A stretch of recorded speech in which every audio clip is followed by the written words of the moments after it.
पिकांसाठी? नाही, प्रमोदराव आमची बऱ्याच वेळा या विषयावर चर्चा झाली. इरिगेशन खात्याकडे पण आपण गेलो होतो, पण काही सरकारी लालफितीचा कारभार, त्यांच्यावर रिस्ट्रिक्शन आहे. त्यांची बाजू घेतोय असं नाही, शेतकऱ्यांच्या बाजूने आपण सगळे आहोत. तुम्हाला विनंती करतो, कारण आहे ना आमच्या शेतकऱ्यांना 100% अन्याय झालेला आहे. आम्हाला नदी मोजून दिली पाहिजे. हे पाटबंधारे विभागाची जबाबदारी आहे. तहसीलदार सरांनी मोजणी करून दिली पाहिजे. सुजनमोहनचे आमदार आहेत, त्यांनी देखील याच्यात लक्ष घातलं पाहिजे. टायपासवारी कुठली गोष्ट नेली नाही पाहिजे. कारण आहे ना शेतीचं तिथं वरड्यांच्या जमीन आहे, तिकडे खांडग्याची जमीन आहे, चव्हाणांच्या जमीन आहेत, सगळे वाहून गेलेले आहेत. सगळ्या जमिनी वाहून गेलेल्या आहेत. पुण्याचे पुरे सातबारी नाहीत. काही शेतकरी रस्त्यावर आलेले आहेत. आता तुमच्या मागे शेतकरी आहे, तो अक्षरशः तिथं गोळ्या विकतोय. प्रमोदराव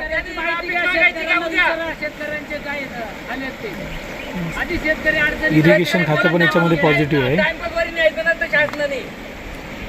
जर तुम्ही मजाव केला ना, मी मंत्रालयात जाणार हे पण तुम्हाला सांगतो. आखे गट वाहून गेलेले आहेत. आम्हाला एक इंच सुद्धा शासनाला नको, परंतु शेतकऱ्यांच्या मोजण्या करून दिल्या पाहिजे. प्रमोदराव 2 मिनिटं, शेतकऱ्यांच्या मोजण्या करून दिल्या पाहिजे. 2 मिनिटं. तुम्हाला सांगतो, तुम्ही टाइमपासवारी नेलेले एखादा मेलाच तर तुम्ही जबाबदार होते. कधी आयुष्यात त्यांना आमच्या गावात सुचलं नाही.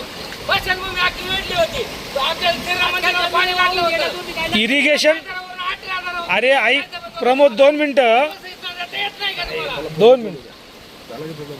इरिगेशन खात्याचे अधिकारी आले, ते काय बोलतात ऐका. आपण तुमच्या मागण्याबाबत पॉझिटिव्हच आहोत. शेतकरी एकजुटीचा विजय असो. स्वाभिमानी शेतकरी संघटनेचा विजय असो. ग्राहक कल्याण फाउंडेशनचा विजय असो. राजू शेट्टी, तुम्ही वर आहे, तुमचं राजू शेट्टी एकच गट्टी. शेतकऱ्यांना आवाहन केलं पाहिजे ना, एकच गट्टी. इरिगेशनने आवाहन केलं पाहिजे. नाही कसं पुढे काय पॉलिसी त्यांना माहित नाही म्हणून त्यांनी विचारलं. घेतल्याशिवाय राहत नाही. कोण म्हणतो देत नाही. घेतल्याशिवाय राहत नाही. शेतकरी एकजुटीचा विजय असो. या मस्तवाल प्रशासनाचं करायचं काय? खाली डोकं वर पाय. या मस्तवाल प्रशासनाचं करायचं काय? खाली डोकं वर पाय. आणि या लोकप्रतिनिधींचं करायचं काय? खाली डोकं वर पाय. या मस्तावलेल्या लोकप्रतिनिधींचं हो साहेब, त्यांना बाहेर काढा ना. खाली डोकं वर पाय. शेतकरी एकजुटीचा विजय असो. आवाहन करतील. बाधित शेतकऱ्यांना खाली जाऊन आवाज करतील जाऊन. न्याय. बाधित शेतकऱ्यांना न्याय. मिळालाच पाहिजे. सरकार म्हणतो देत काय? घेतल्याशिवाय राहत नाही. सरकार म्हणतो देत काय? घेतल्याशिवाय राहत नाही. शेतकरी एकजुटीचा विजय असो. ग्राहक कल्याण फाउंडेशनचा विजय असो. एकाच गट्टी. राजू शेट्टी. एकाच गट्टी. राजू शेट्टी. स्वाभिमानीचा विजय असो. स्वाभिमानीचा विजय असो. ग्राहक कल्याण फाउंडेशनचा विजय असो. ग्राहक कल्याण फाउंडेशनचा विजय असो. हो साहेब, पुढे पाणी खोले, त्यांना बाहेर काढा ना. या ठिकाणी संबंधित हा बोला बोला बोला, बांगर साहेब बोला. संबंधित खात्याचे अधिकारी लोकप्रतिनिधी जोपर्यंत या ठिकाणी येत नाही तोपर्यंत आम्ही या ठिकाणाहून हलणार नाही. कारण या ठिकाणी सातत्यानं शेतकऱ्यांवरती या ठिकाणी नदीकाठच्या या ठिकाणी अन्याय होतोय आणि प्रशासन आणि लोकप्रतिनिधी यांनी आजपर्यंत फक्त बघायची भूमिका घेतलेली आहे आणि शेतकऱ्यांच्या बाधित शेतकऱ्यांच्या भावनांशी खेळण्याचा हा प्रकार अनेक दिवसापासून या ठिकाणी सुरू आहे.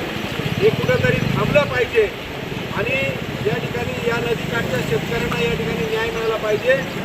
या भावनेनं आम्ही आज या ठिकाणी नदीपात्रामध्ये उतरलेलो आहे. पाण्याचा प्रवाह मोठा आहे, कधीही पाणी आम्हाला ओढून घेऊन जाऊ शकतं, आमच्या जीवावर बितू शकतं. शेतकऱ्यांसाठी आमचा जीव जरी गेला तरी आम्ही या ठिकाणी मागं हटणार नाही. या ठिकाणी ज्ञानोर साहेबांचं निलंबन झालंच पाहिजे.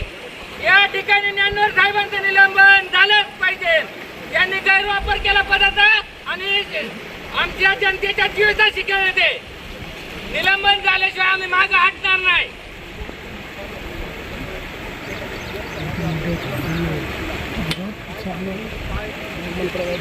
जायचं म्हणतो ते आता जवानच जे वाढलं.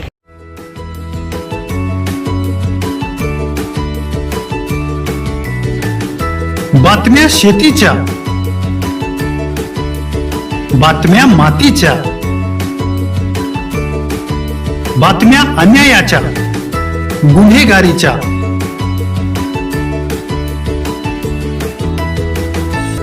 राजकारणाच्या आणि समाजकारणाच्या, शोषणाविरुद्ध बुलंद आवाज, जनसामान्यांच्या हुंकाराची गाज, सत्कार्याला प्रोत्साहन, दुष्कृत्याला अनुशासन,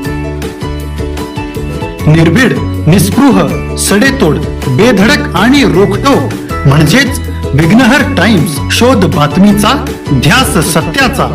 आपलं चॅनल, आपली बातमी. सबस्क्राईब तर कराच, पण बेल आयकॉनवर क्लिक करायलाही विसरू नका.